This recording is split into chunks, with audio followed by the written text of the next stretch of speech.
What's up, everybody? Tim Anderson here, aka Renfell, back for some more Discovering Starfinder in my ongoing series as I read through the Starfinder core rulebook and learn the rules and the setting, preparing for some play sessions with some folks, as well as a thing that's coming down the pipeline that we have yet to announce yet. I am maybe joined by Pippin. I think Pippin finally passed out behind me. She's been being very needy this afternoon and came in here making lots of noise and wanting lots of cuddles, but I think I've got her I've got her down finally. So I think I'm free.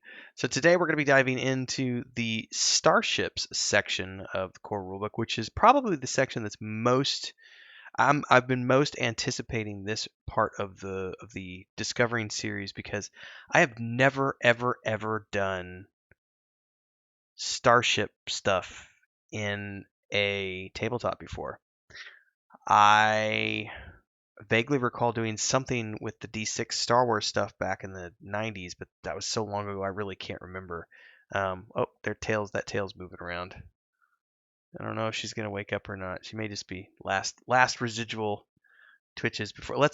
We can check on her real quick if we want to. Hopefully I don't yank the microphone out of the wall or anything. Better angle here for everybody. Yeah. That's a good girl. Yeah, finally going to sleep, and I just bothered you. Oh.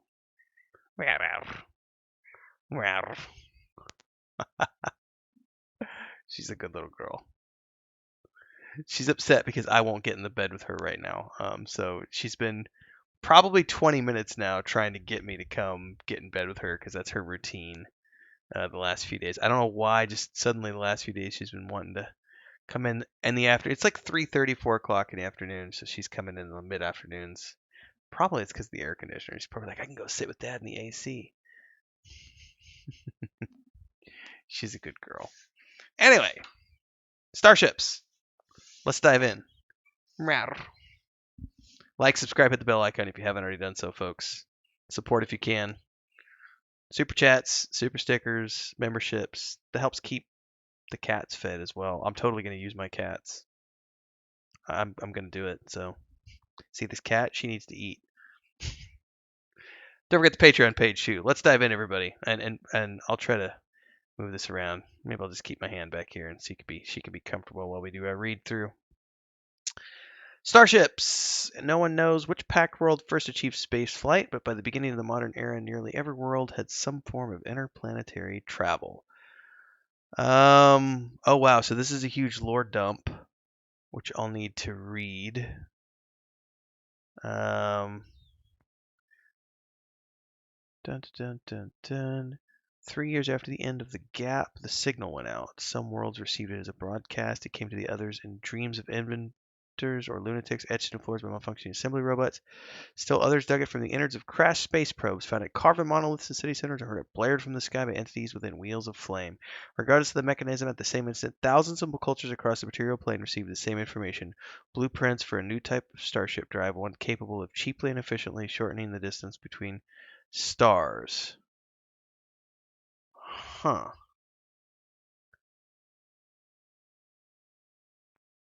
Immediately after, the new god Triune revealed itself to the packed world, claiming to have granted the knowledge as a blessing to its mortal children. Huh. All right, well, this is obviously lore dump, so I don't want to read all of this on the video because I'll need to do this in my own time. So let's scroll down a little bit. Standard navigation and astrogation. Oh yeah, understanding starships. Ooh, building starships. Name and tier. Starships of different tiers vary to a greater degree in terms of power and abilities than monsters whose challenge rating varies by a similar amount. Size, category, and frame. Okay, size provides a modifier so it's AC and target lock. Speed, maneuverability, clumsy, poor, average, good, or perfect. Drift. This is the drift engine rating. When determining how long it takes a starship to travel to a location through the drift, divide the roll by this number. If the entry is absent, the starship can't travel into the drift. Ew. Armor class, target lock. What is this? This value is used by determining whether tracking weapons hit a starship. TL is calculated based on the starship's size, maneuverability, and defensive countermeasures. Oh, this is deliciously detailed in terms of all sorts of the things that I want to know about Starship. I have a feeling that this is going to be a fun thing for me to DM. Damage threshold, critical threshold, shields, attacks, forward, port, starboard, and aft, mounts, types of weapon. Oh, they actually have mounts in this game. Oh my god. Power core, drift engines, systems, expansion bays, modifiers. This is quite detailed. Minimum and maximum crew complement. Okay. And then the crew, special abilities, and cost. Building a starship. Regardless of starship size or purpose, they're all created using the same process. GMs and players alike can use the following steps to create an incredibly diverse array of vessels. While it's possible to run a Starfighter game that doesn't involve starships at all, the Starfighter RPG assumes that the PCs have access to a ship, whether it was built from scrap, received from a benefactor, or purchased with an exorbitant loan. It's their mobile base of operations or a means of reaching distant stars and a defense against hostile alien vessels. Yeah, but I could totally see running a campaign that doesn't have um, the players using that at all. Going back to like watching some of the recent Star Wars episodes, like Andor, for example. These guys don't own their own ships. They're either taking, some of them, they're either taking transports or they're stealing something. But a lot of people, like even looking at like Obi-Wan in the Obi-Wan Kenobi show, he took a shuttle everywhere. Like he didn't have a private vessel, so he was traveling through public transportation. Um, and going around the stars that way. So you don't have to have space combat if you don't. If it's too complex for your group, you could just throw it out. However, um, I think the group that we're going to be running has already made the, it's still in the works. I'm not supposed to spoil anything, but I could just say that the group that we may be doing something with, I have been told that they want to have a ship, so they want a Firefly type adventure. So we'll be seeing what that's like. Okay, so here's the scale list and the space statistics. Uh-huh. Power budget. That's going to be. I'm somewhat familiar with that stuff if they're using a similar system of things I've seen in video games before, where you only have so many things that you can slot in your mounts because you only have a limited amount of power, and you got to get bigger power. I think she finally fell asleep. By the way, let's see if I can move my hand. Yeah, there she went. I feel somewhat guilty for waking her up there for a second, but as you can see, she was very cuddly and lovey-dovey, and she was happy to get some more attention, and she's falling back asleep. She's such a good girl. For those of you who don't know the story of Pippin, I'm totally sidetracking for a minute. She had a really rough time a few months ago. She got spayed with her sister, and then we'd gotten the all clear to take the bandage off and everything else. And so they were running around outside playing for like 3 days.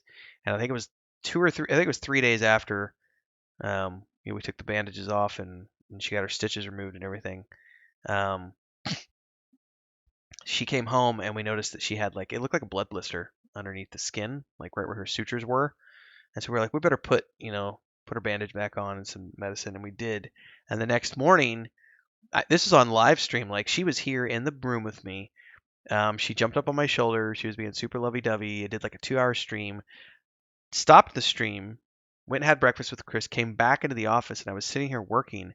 And suddenly Chris jumps in through the door, like jumps through the door, and she's got Pippin in her arms. And she's like, "We got an emergency." And I was like, "What?" And then she showed me, and she had an abscess that burst in her stomach, and it was like thumbnail sized around and like a good half-inch deep. So we had to rush her to the emergency room vet, and she had to have another surgery to close her all up, and then they wanted to do another surgery on Mary to open her up and make sure that she wasn't infected inside. So they were both. Mary was less traumatic than her, but they were both sewed up for like a full month in bandages and stitches. And then she got super sick, like a week and a half ago. I posted this in the shorts. She ate something bad, and we almost took her to the vet. It was 24 hours of she got sick that night. She didn't want to eat anything that night. Woke me up at 1:30 in the morning vomiting. Vomited again at like 7:30. Would not eat anything. Would not drink anything. By 9:30, it'd been about 12 hours, and so we were like, we better. So we took a syringe, then force fed her water, and not the actual with the needle on, you know what I mean, a syringe bottle. Gave her water. nutrients, mixed up some, some chicken broth, and gave her sustenance. But that whole day, she wouldn't eat or drink anything. We just had to, like, every 2 hours we were giving her something, and then she vomited a couple more times and had horrible diarrhea. And then the next day, like, wanted to eat something, but there was thankfully she woke up the next morning and wanted to eat something because we were like, if she isn't better when we wake up in the morning, we're going to the vet. But she's back to normal now. Anyway, I got sidetracked with a cat. Sorry, folks. That's what happens to me. That's why I have 7 rescue cats now because have I have a problem. Oh, power budget, thrusters, other systems. Oh my, basic computer, mononodes, duonodes, MK armor. These things add bonuses. Drift engines.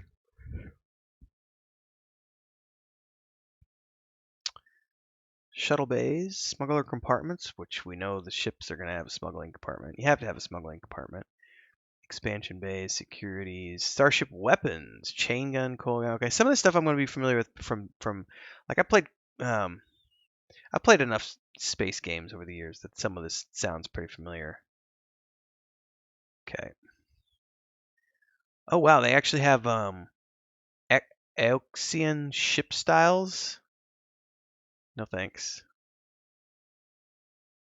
That looks horrible. It looks like a giant worm.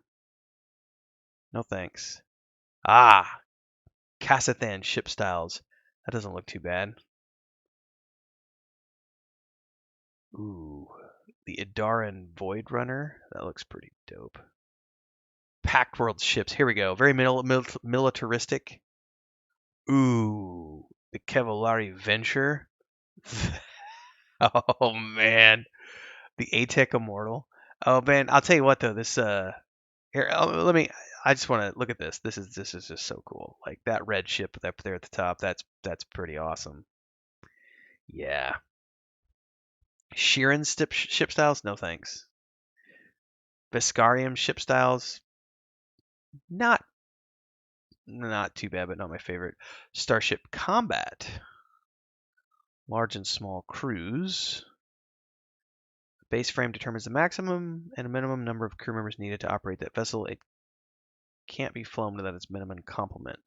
However, when a large NPC starship with its full complement enters Starship Command, each individual crew member doesn't take a regular action because it would take hours to resolve a single round. In such cases, usually on larger starships, most roles simulate entire teams of personnel, which makes total sense. Rounds and phases.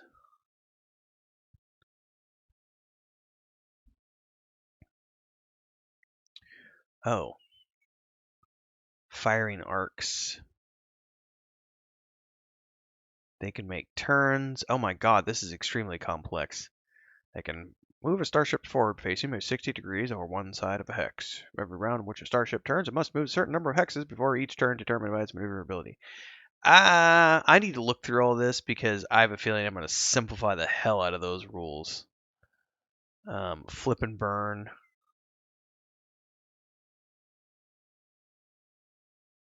Okay.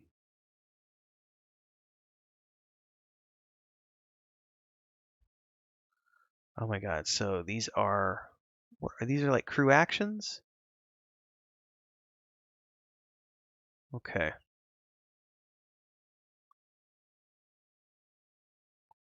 Designing starship encounters.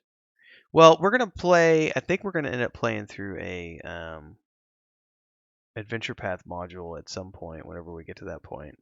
Shh! I still haven't announced anything.